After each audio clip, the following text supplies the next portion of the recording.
kalau di NPWP sendiri pada waktu kami melakukan validasi gitu ya, penjual melakukan validasi kan tidak butuh untuk aktif NE pun kami bisa validasikan gitu ya, atau bahasanya mau menunjukkan KSWP itu setidaknya hanya 2 tahun sebelumnya. Nah kalau BPJS ini berarti misalkan dia sudah punya yang dulu gitu ya Pak ya, tapi kata dia nunggaknya banyak karena dia merasa aku nggak pakai ini non sewu. Saya mencoba untuk menyampaikan bahkan yang sedang bergulir di masyarakat, aku nggak pakai ini usah bayar. Nah pada waktu ada kewajiban ini di mana bunyinya aturannya sendiri adalah aktif gitu ya. Nah, itu apakah kemudian berarti yang sekian tahun itu wajib dibayarkan artinya selesaikan semua tunggakan atau ada satu aturan tertentu Pak yang bisa kami sampaikan bahwa oh enggak yang harus semuanya kayak gitu. Gitu Pak Iqbal.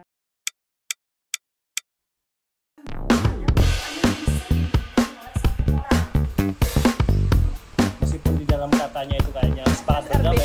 Tapi kalau orang nyebutnya intinya OSS berbasis resiko. Dari novel.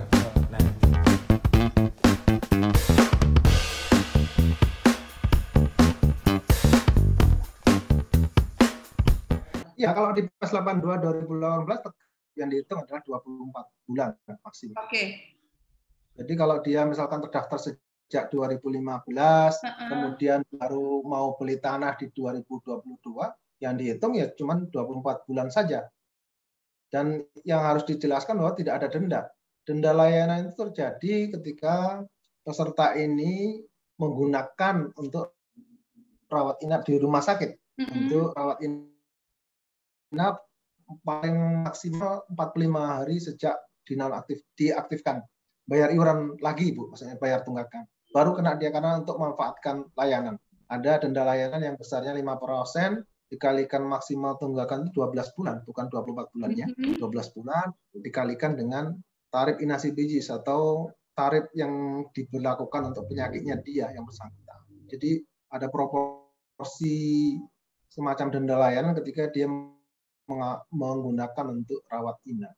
Jadi yang perlu garisbawahi tidak sepanjang itu, misalkan 5 tahun, dia tidak 5 tahun bayarnya, tapi cukup 2 tahun di klausul perpres. Itu kan kalau manakala dia mau memanfaatkan manfaat BPJS gitu ya Pak. Tapi kalau khusus untuk misalnya yang tadi pembeli mau balik nama, itu case-nya sama dengan ketika dia memanfaatkan guna pengobatan dan sebagainya.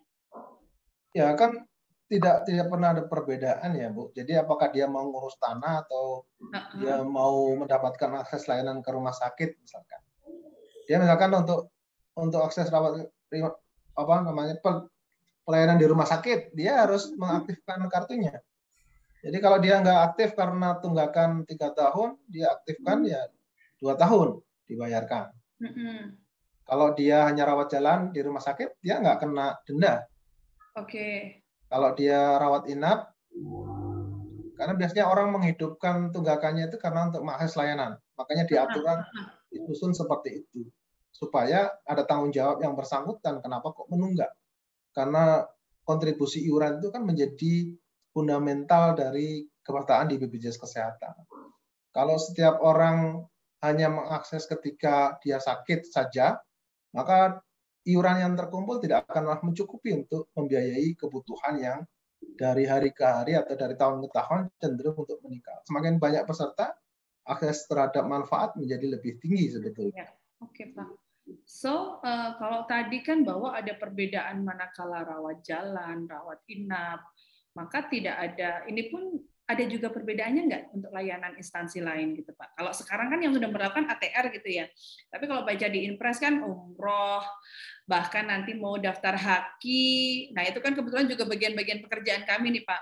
Saya sih bersyukur kalau di OSS itu sistem langsung Pak, jadi ketika mendaftarkan untuk NIB itu kan sudah ada pertanyaan, sudah punya BPJS belum sebagainya, artinya ketika mereka mengakses sendiri pun sudah memahami bahwa di aplikasi sudah ada dan itu it's must gitu ya. Nah, cuman sisi humanis BPJS artinya tadi manakala mengakses layanan untuk dia memanfaatkan secara jasa kesehatan dan layanan lainnya sama Pak berarti ya. Harus sudah tadi 2 tahun dan sebagainya gitu. Tapi tidak ada denda. Tidak ada denda.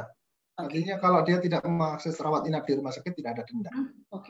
Dan ya perhitungannya seperti itu ya. Jadi bukan soal dia karena tidak sakit lalu tidak membayar. Atau kalau kita berbicara, saya juga hanya mau beli tanah kok saya dipersulit dengan kartu BPJS. Betul. Cuman balik lagi ke dasar, Bu.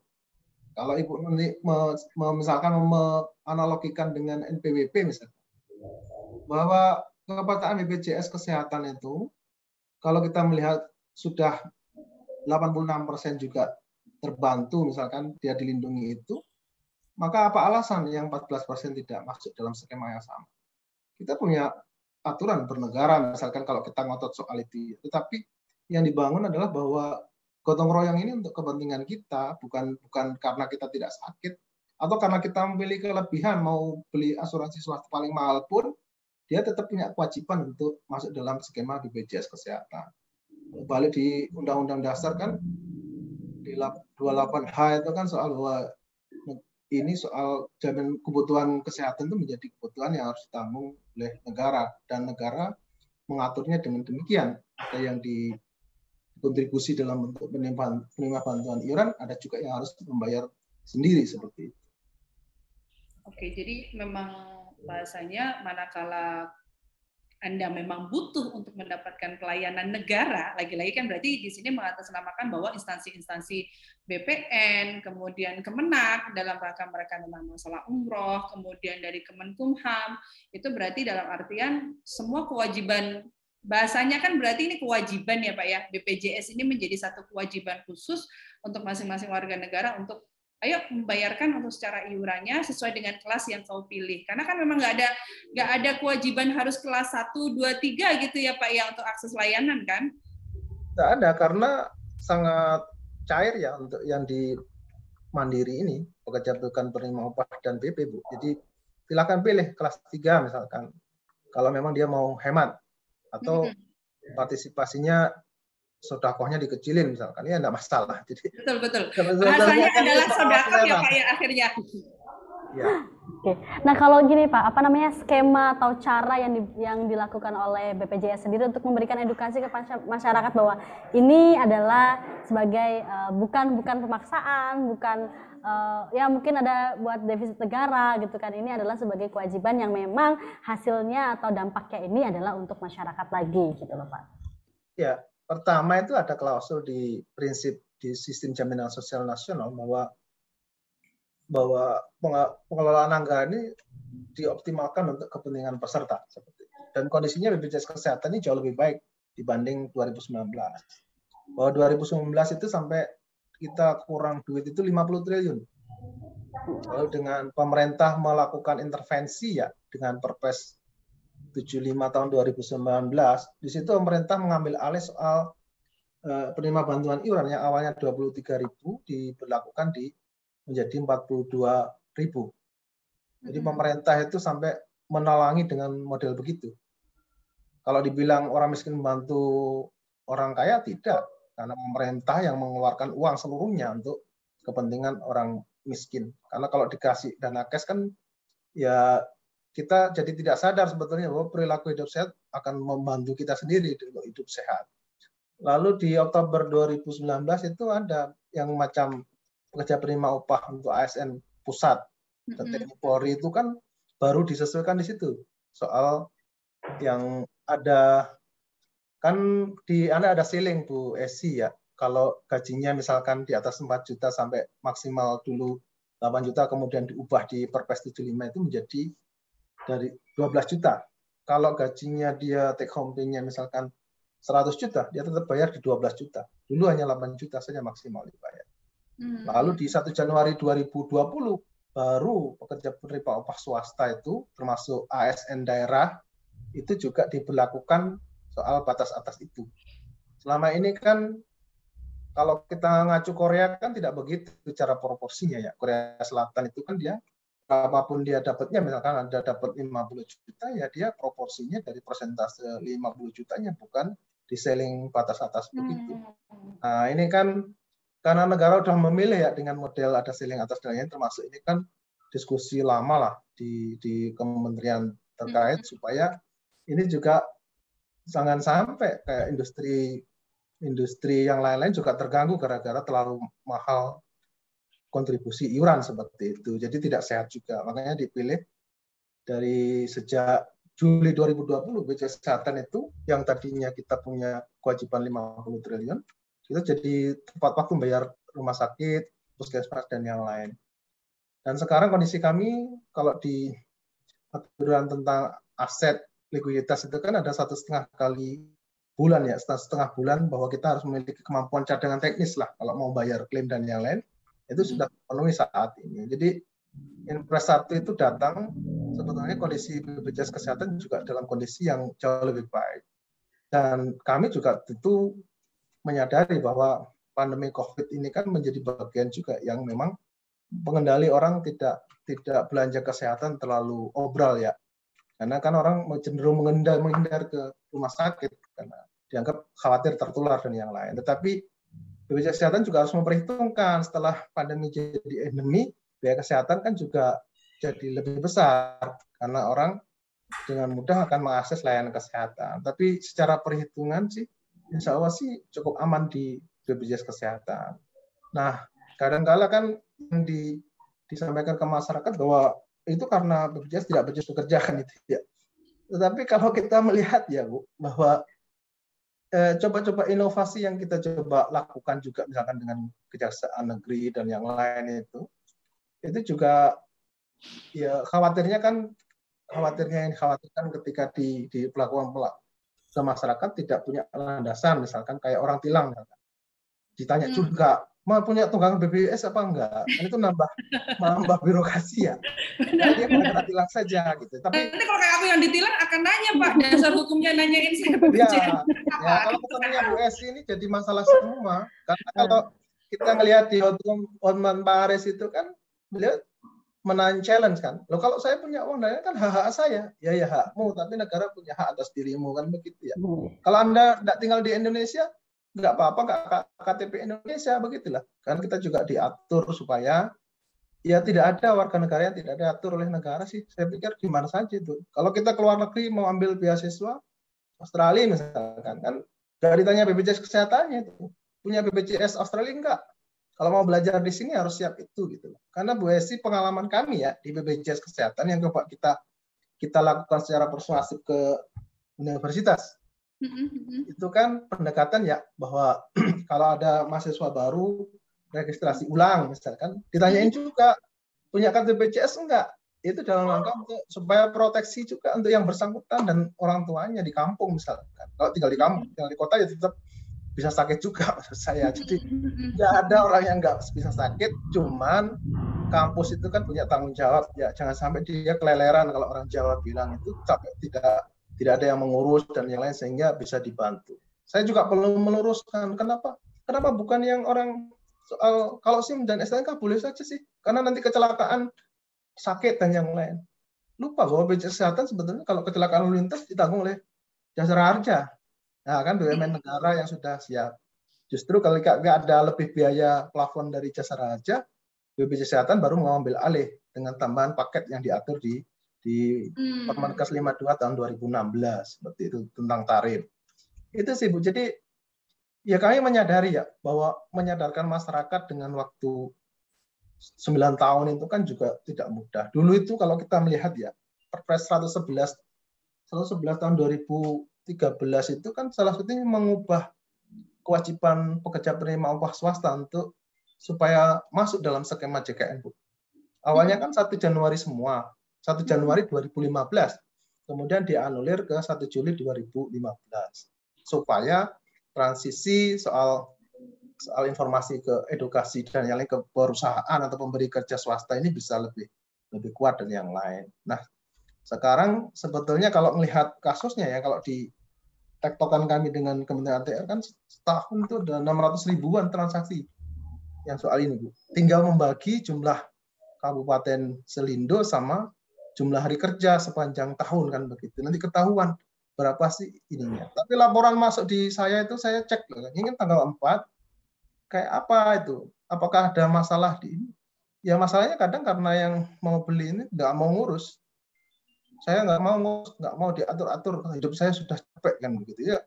Ya iya, resikonya ya nggak bisa beli tanah, nggak bisa investasi dan yang lain. Itu sih. Ya bahasanya hidupnya udah penuh banyak iuran Pak, gitu kan, iuran dari perumahan dan sebagainya, nambahin iuran BPJS. Sampai ada yang mungkin menyampaikannya begini Pak, jadi ada nggak sih optimalisasi khusus yang membuat orang-orang yang mungkin disampaikan Bapak tadi 14% itu secara sukarela. Jadi kan kalau kayak gini tuh bahasanya mengesankan maaf Pak, ketidakmampuan suatu instansi yang kemudian ditipin ke instansi-instansi lain agar manakala kamu mau memanfaatkan layanan harus punya BPJS nih, kayak gitu tuh Pak. Ada nggak sih Pak yang secara sukarela membuatnya menjadi lebih mudah gitu ya? Karena kalau sebenarnya BPJS kan bisa diakses online ya Pak ya. Kalau dulu tuh banyak berkembang itu kalau kayak NPWP sudah lewat yang beberapa orang akses aja dalam sekian menit kayak Mbak Alfi udah punya NPWP udah daftar sendiri kan ya? Ya, daftar sendiri. Tapi BPJS-nya daftar sendiri apa didaftarin? Daftarin. Nah, itu maksudnya Pak. Okay. Ada nggak sih satu optimalisasi khusus yang membuat orang merasa, oh aku mudah untuk daftar BPJS, kemudian ada satu rasa yang bahwa itu satu kewajiban karena akan menuntut hak. Kalau kayak sebagai seorang ibu ya Pak ya. Ya. Kamu boleh meminta hak begini-begini, kewajibannya di rumah bagaimana, atau ketika guru kewajiban kamu PR sebagainya bagaimana, maka dia pantas mendapatkan hak. Nah, ada trik khusus nggak dari BPJS agar sukarela mereka mau mendaftarkan BPJS itu pun menjadi satu bekal dari kami yang juga memberikan pelayanan bahwa nggak perlu mikir yang Anda sudah punya asuransi X, Y dan sebagainya. Ini loh, ini yang utama untuk kita bisa saling gotong royong, atau bahasa Bapak tadi itu enak banget tuh, sedekah kita gitu ya, sedekah setiap bulan yang dikhususkan. Kayak gitu tuh ada upaya khusus nggak Pak? Atau saya baca juga ada di sebenarnya nggak tahu bahasanya benar apa enggak dalam wawancara Bapak tuh ada debt collector tersendiri. Nah, ada nggak yang sebagai marketing sendiri yang datang door to door kayak gitu tuh Pak? Ya, pertama ya orang kan boleh bebas ya mau menuduh misalkan BPJS Kesehatan tidak mampu untuk merekrut dan yang lain. Tapi jangan lupa ketika menyusun regulasi itu sudah diperhitungkan sampai seberapa jauh kemampuan BPJS Kesehatan untuk misalkan merekrut orang.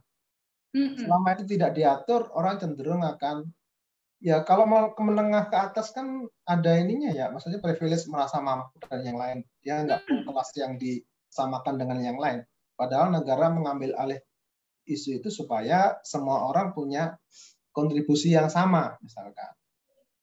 Jadi kami sih menanggapinya dengan ya justru ketika pemerintah misalkan mengatur dengan instrumen regulasi, salah satunya di PP 86 2013.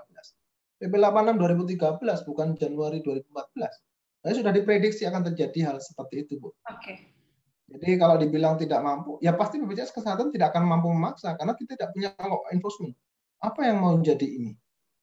Akhirnya beban tanggung jawab itu menjadi kewajiban kementerian terkait atau lembaga yang memiliki kemampuan untuk melakukan semacam law enforcement. Tapi orang kan tidak suka bahasa law enforcement. Syarat saja menjadi masalah, padahal secara kemampuan orang yang mau beli tanah misalkan kan punya uang untuk beli tanah sebetulnya. Kalau mau kita fair-fairnya. Bukan berarti dia karena tidak mampu tidak daftar BPJS. Justru karena dia mampu dia nggak mendaftar BPJS. Caranya gimana nih? Dipaksa sama BPJS. Kita terjunkan misalkan kader JKN nih. Kader JKN itu boleh namanya bukan debt collector, Bu. Kalau debt collector itu kan intimidatif ya. Kalau ini persuasif. Nah, kader JKN ya Pak ya. Oke. Yang dia rajin di yasinan, di arisan. Siapa yang belum daftar, silakan daftar loh, saya bantu. Nanti ininya tak isiin dan yang lain tak koneksikan ke orang BPJS-nya. Kan seperti itu, door to door-nya. Berarti nantinya PPAT juga jadi kader JKN ya Pak ya? Kalau bukan kami yang nyuruh jadi kadernya. Tapi kalau kita regulasi gitu ya. Kalau kita berkontribusi, apa yang berdosa dari situ? Iya ya. Maksud saya begini kan, ATR itu mengaturnya seperti itu. Jadi makanya instrumen regulasinya kan di bawah kendali kewenangan kementerian terkait. BPJS Kesehatan itu kalau dibilang memanfaatkan itu, oh ya tidak, itu perintah regulasi. pasti BPJS nggak bisa tuh nyuruh ibu notaris PPAT, bisa diketokin kepalanya orang BPJS kan begitu. Maka lewat presiden gitu ya Pak. Jadi ada impresnya agar semuanya mulai menjalankan. Ya kan yang diminta anak buahnya. Kalau kita jadi atasan minta anak buah kan wajar ya. Kalau bawahan nyuruh atasan kan nggak bisa maksudnya ya itu.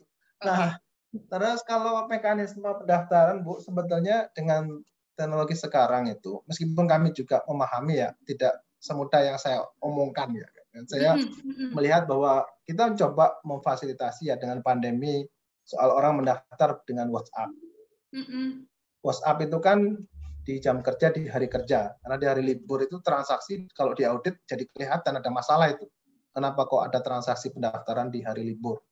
Makanya ketika kami melakukan itu kan disesuaikan dengan jam kerja, di hari kerja, dia bisa pakai di aplikasi mobile JKN, di HP-nya Bu, atau dengan WA. Hanya bisa di hari kerja ya Pak ya? Nggak bisa ya, kalau di Pandawa ya, pelayanan melalui WA. Tapi kalau di mobile JKN kan bisa di mana aja. Artinya sama kayak orang mau daftar NPWP, mau jam berapapun, hari apapun bisa. Bisa.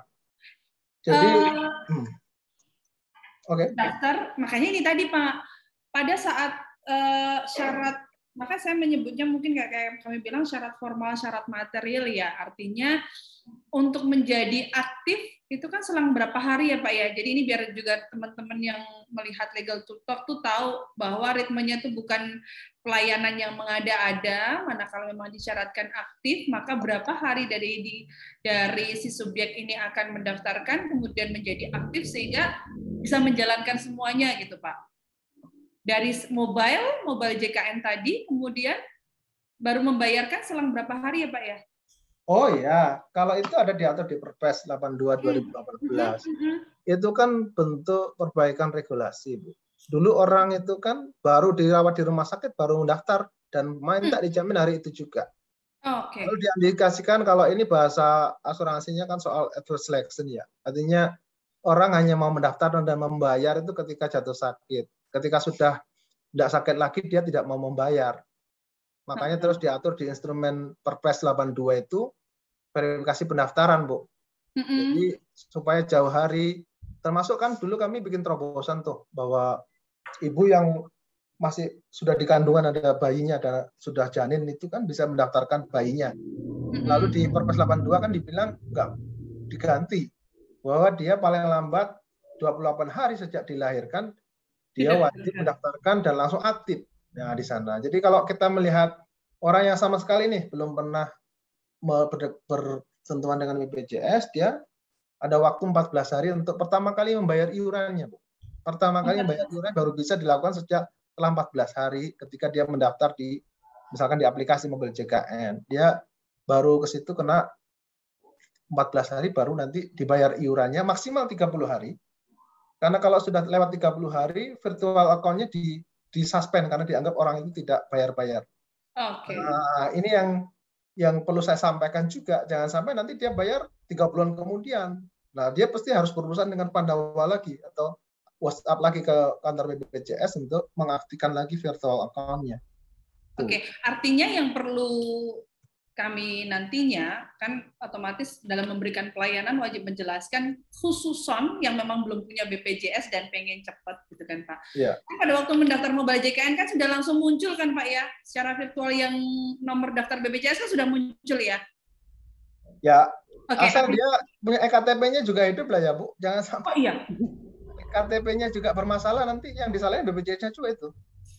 Artinya di sini BPJS sudah terkoneksi dengan Dukcapil ya Pak ya? Betul, jadi selama dia tidak terkoneksi Dukcapil, karena juga KTP ini double misalnya. Punya KTP bisa lebih 5 dulu saya Bu, sebelum EKTP kan. Karena saya pindah-pindah luar Jawa dan yang lain. Itu ya sekarang nggak bisa, kalau dia nick-nya yaitu, kalau udah benar sama Dukcapil ya itu yang dipakai, jangan sampai ada nick yang lain. Karena masih, Karena ada memang Pak, walaupun EKTP ternyata punya dua KTP, yang itu kalau ini kan saya belajar dari perbankan yang mereka punya alat, jadi tidak akan bisa melakukan apapun karena dia punya double. Artinya satu hal yang wajib diwacanakan ke masyarakat itu kan berarti data-data dia memang yang sudah terakui secara Dukcapil, tidak ada double KTP sebagainya gitu ya Pak ya. Nah, bagi kami sebagai pelayan gitu ya, yang melakukan pelayanan, artinya cukup dengan yang hasil virtual itu kan kami sudah bisa mendaftarkan gitu ya Pak.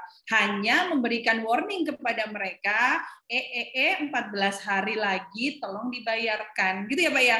Betul. Jangan sampai pada waktu nanti misalnya, karena kan saat ini baru kami harus melampirkan BPJS nih, kartu BPJS, tapi ketika produk mau selesai kok nggak aktif, sehingga produk hukum nggak bisa keluar, artinya kan gitu ya. Nah itu Pak, itu sebenarnya yang pengen juga kami untuk belajar bahwa simpang siur mengenai aktif tidak aktifnya BPJS pada waktu melakukan pelayanan baik hukum, baik secara tadi pertanahan, baik secara umroh ataupun mungkin pelayanan yang lain, ada warning system yang mungkin juga perlu disampaikan ke kami, jangan sampai loh ya gitu ya, produknya nggak bisa keluar dikarenakan kebaca di sistem. Akhirnya kan ini nanti semua by system ya Pak ya, untuk BPJS ini.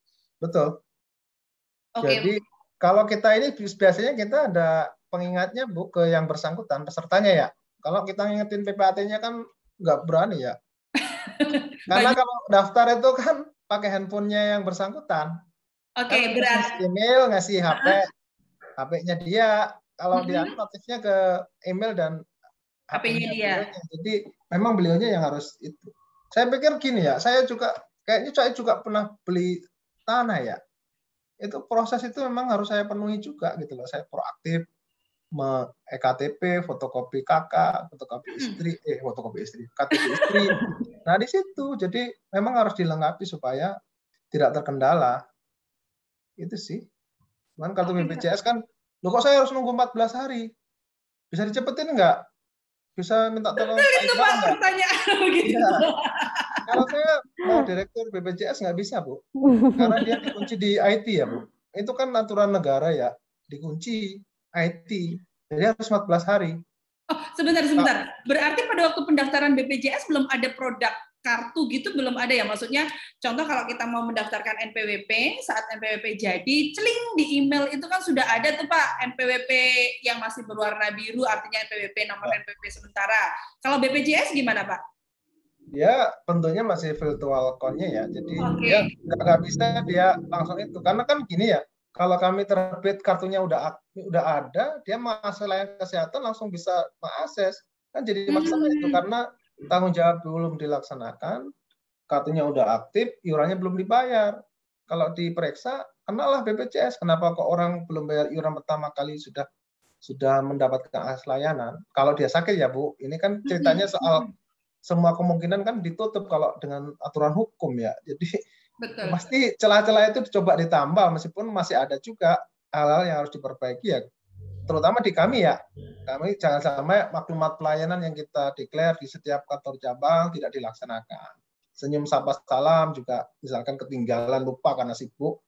Ya kami silakan di feedback saja untuk supaya layanan menjadi lebih baik. Namanya public services harus tahan. Kalau kita salah ya mengakui salah misalkan. Dan kalau kita lemot ya disampaikan kendalanya apa misalkan. Kadang kan tidak semuanya IT itu berjalan lancar ya Bu. Kami menyadari dengan data 236 juta transaksi di kami kan ada transaksi kepesertaan, transaksi pelayanan, transaksi keuangan yang juga ngelink ke fintech, ke bank, ke minimarket dan yang lain. Itu sangat besar. Nah, kalau ada misalkan nge-lag 10 menit aja itu jadi isu Bu, numpuk. Betul ya. Pak.